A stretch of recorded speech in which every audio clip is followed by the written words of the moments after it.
आणि यानंतर आखाती देशातील युद्धासंबंधीची एक महत्त्वाची आणि मोठी बातमी। ट्रम्प यांची सूचना धुडकावत इस्रायलने इराणवरती प्रतिहल्ला केलेला आहे। इराणच्या मेहराबाद विमानतळावरती इस्रायलकडून बॉम्ब वर्षाव करण्यात आलाय। तर इस्रायलच्या बॉम्ब वर्षावानंतर विमानतळावरती भीषण आग देखील लागलेली आहे। राजधानी तेहरान नंतर मेहराबादवरती आता इस्रायलने हे हल्ले चढवलेत।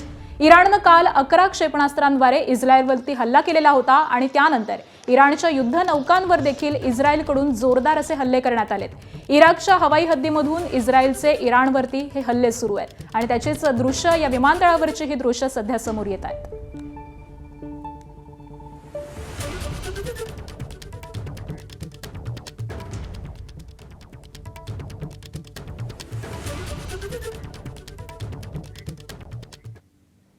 तर इराणकडून इस्रायलवरती क्षेपणास्त्रांचा जबर मारा करण्यात येतोय। एप्रिलमध्ये शस्त्रसंधी झाल्यानंतर प्रथमच आता थेट हल्ले करण्यात येत आहेत।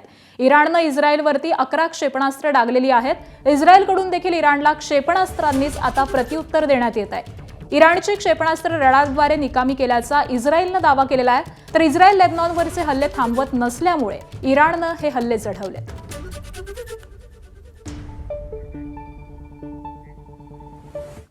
तर इराणच्या क्षेपणास्त्र हल्ल्यानंतर इस्रायलमध्ये आता घडामोडींना वेग आलेला आहे। पंतप्रधान बेंजामिन नेतान्याहूंनी आपत्कालीन बैठक घेतलेली आहे। तिन्ही दलांचे संरक्षण प्रमुख आणि तिन्ही सेनादल प्रमुखांसोबत ही बैठक झालेली आहे।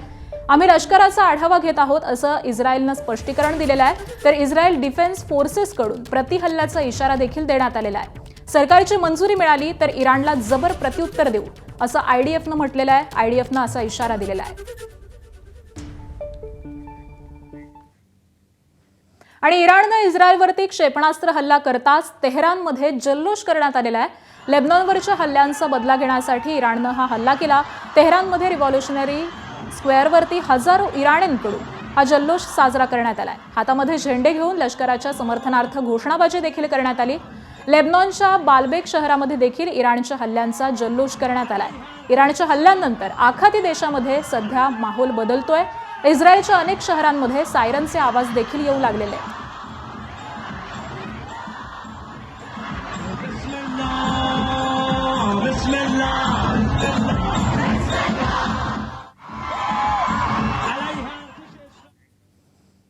तर इराणच्या हल्ल्यानंतर मध्य आशियामध्ये घबराट पसरली आहे। इराक, सिरिया आणि इस्रायलने हवाई हद्दी सील केलेल्या आहेत।